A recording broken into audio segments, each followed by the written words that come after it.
Name of Allah, the most beneficent and the most merciful. Assalamu alaikum class. So we were reading Paradise Lost, the epic by John Milton. We have already completed book 1 of Paradise Lost.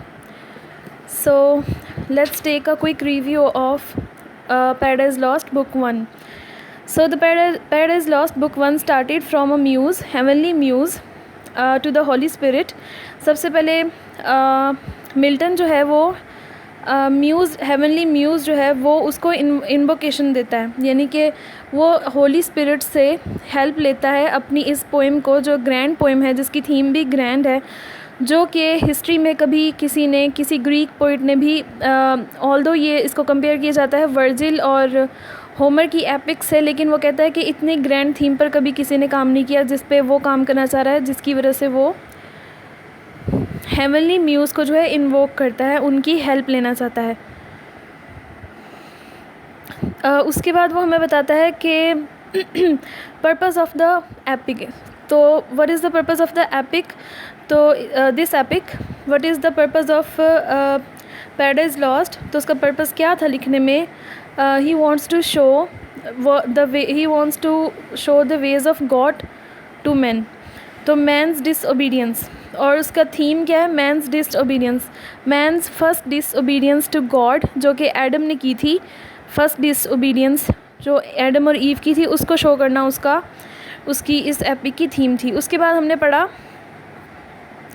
Prime cause of man's fall, कि man के fall की prime cause क्या थी? Temptation of Satan, कि Satan ने उनको tempt किया था in the form of a serpent, सांप की शक्ल में आके उनको टेम्प्ट किया था। तो फिर जब पोएम शुरू होती है तो हम देखते हैं कि सैटन जो है, he is surrounded by many fallen angels, बहुत सारे फॉलन एंजल्स के साथ वो वहाँ पर है। अमंग वोम बेल्ज़ेबब, उनमें से एक बेल्ज़ेबब भी है, जो कि नेक्स्ट टू हिम है पावर में, पावर और ग्लोरी में नेक्स्ट टू सैटन जो है वो बेल्ज़ेबब है, जो कि एक और फॉलन एंजल है। सुपीरियर एंजल्स में सबसे पहले है सैटन, उसके बाद है बेल्ज़ेबब। उसके बाद हमने सैटन की स्पीच पढ़ी जो सैटन बेल्ज़ेबब को करता है। हमने पहले पढ़ा कि सैटन जो है वो फायरी लेक में जो है वो रोल हो रहा होता है, सैटन और दूसरे फॉलन एंजल्स, और फिर सैटन क्या डिस्कवर करता है कि उसके साथ वाला जो फॉलन एंजल है वो बेल्ज़ेबब है। बेल्ज़ेबब जो उसका कभी फेलो हुआ करता था, उसका कभी फ्रेंड हुआ करता था हेवन के अंदर। फिर हमारे पास है सैटन की first speech.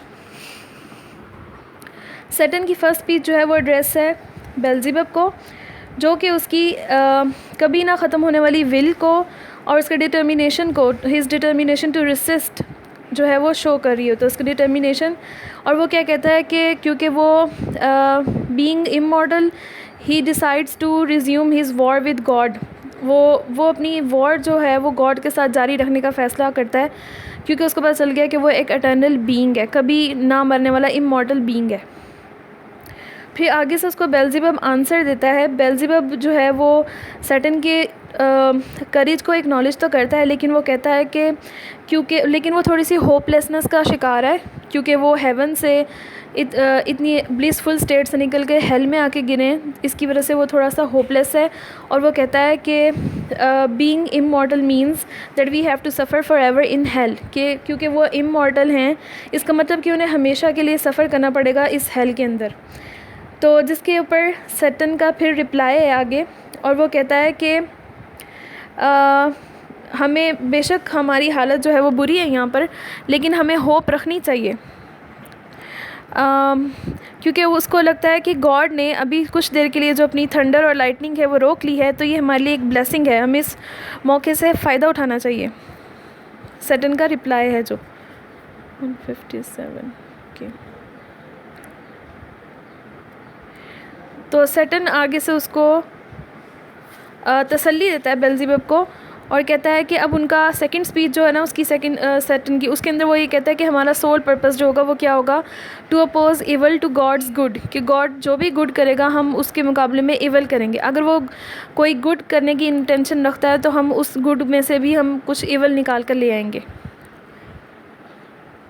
To take revenge from God से रिवेंज लेने के लिए। फिर सैटन प्रपोज करता है कि हम अपने फेलो रेबल एंजल्स जो हैं उनको, जो फायरी लेक के अंदर टॉस कर रहे हैं, उनको बुलाते हैं. Satan proposes to summon his fellows the rebel angels tossing on the fiery lake of hell, जो कि फायरी लेक में, हेल की फायरी लेक के अंदर टॉस करें, उनको बुलाता है.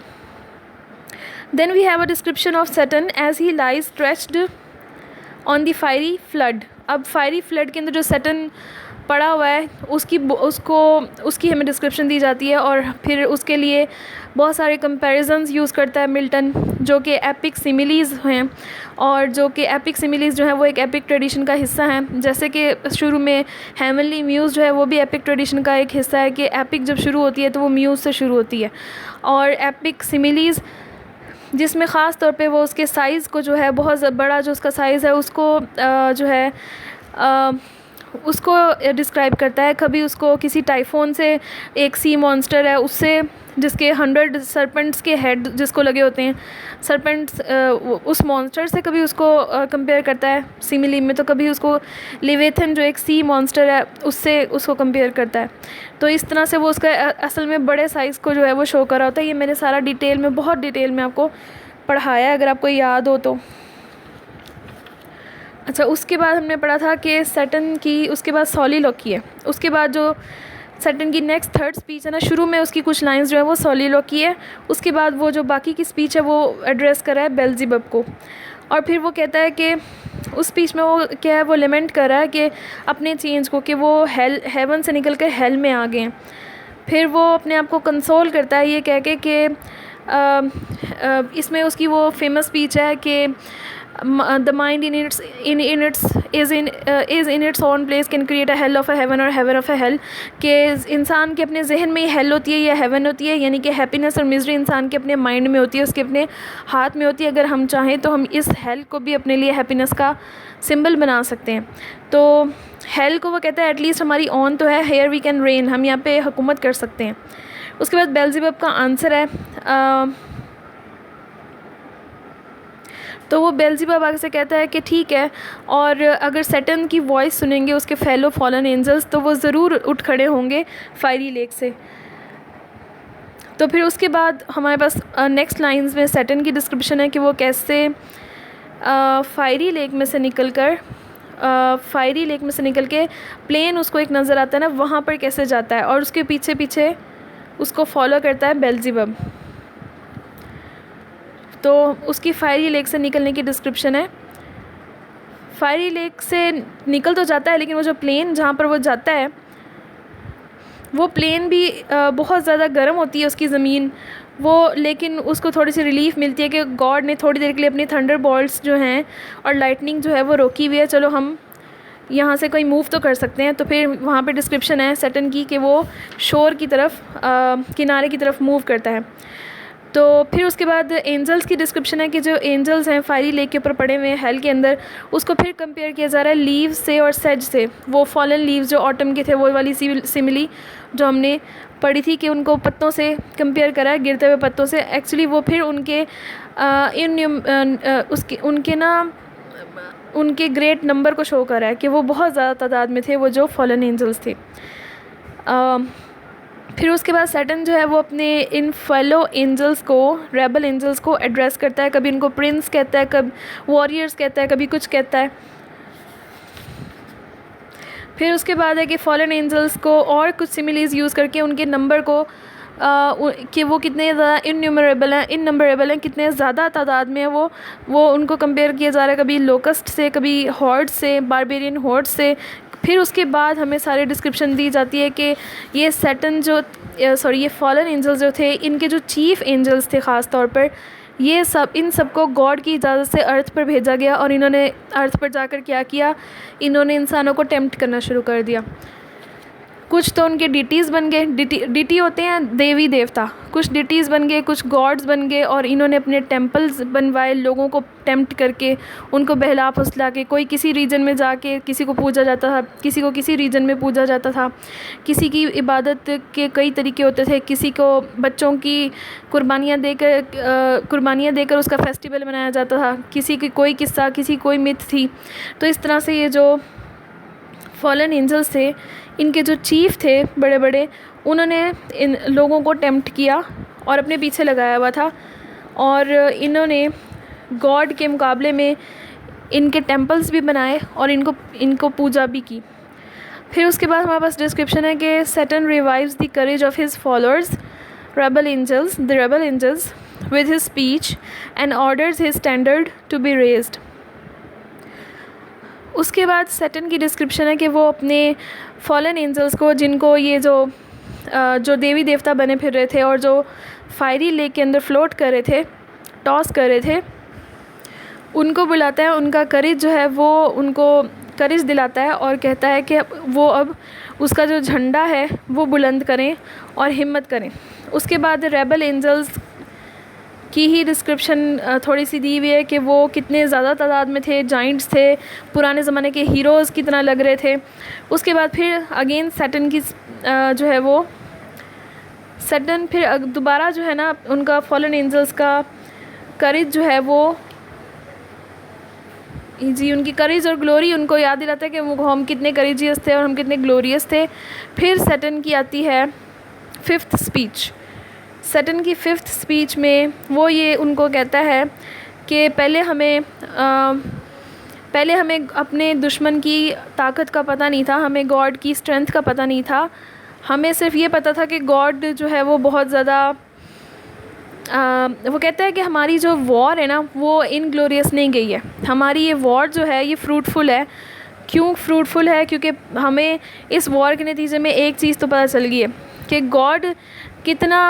गॉड की रॉयल्टी का तो हमें पहले भी पता था, हमें ये भी पता था कि गॉड जो है कितना ज़्यादा उसकी सोवेरेनिटी का तो हमें पता था, लेकिन हमें ये नहीं पता था कि उसकी स्ट्रेंथ कितनी है। लेकिन इस वॉर के नतीजे में हमें पता चल गया कि उसकी स्ट्रेंथ कितनी है। अब इसका नतीजा ये होगा कि या तो अब हम उससे कभी वॉर करेंगे ही नहीं, या अगर वॉर करेंगे तो हमें पता चल जाएगा कि हमें करना क्या है।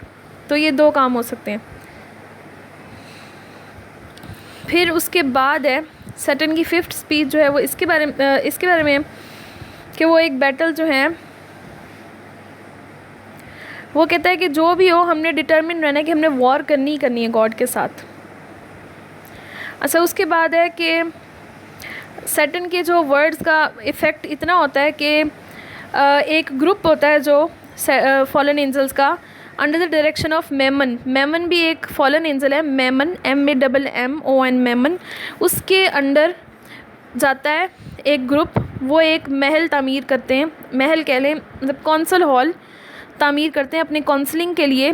कुछ उसमें गोल्ड को यूज़ करते हैं, कुछ और को यूज़ करते हैं, मेल्ट करके और को यूज़ करते हैं, और एक मैग्निफिसेंट जो है वो पैलेस बनाते हैं, और वो पैलेस का नाम होता है पेंडिमोनियम जो है वो बनाते हैं अपने काउंसलिंग के लिए वहाँ पे सारे, ताकि फॉलन एंजल्स जो हैं जाएं और जाके काउंसलिंग करें।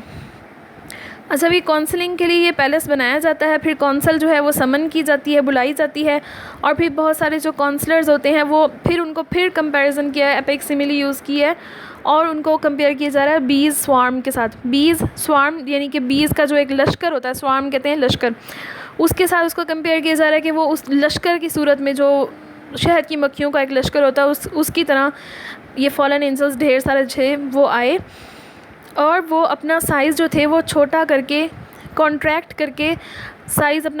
करके पिग्मीज़ और फेरीज़ की तरह छोटा साइज़ करके जो थे, पिग्मीज़ छोटी फेरीज़ टाइप होती हैं, और फेरीज़ की तरह अपना साइज़ छोटा करके जो थे वो इस पैलेस के अंदर कौंसल हॉल के अंदर दाखिल हुए।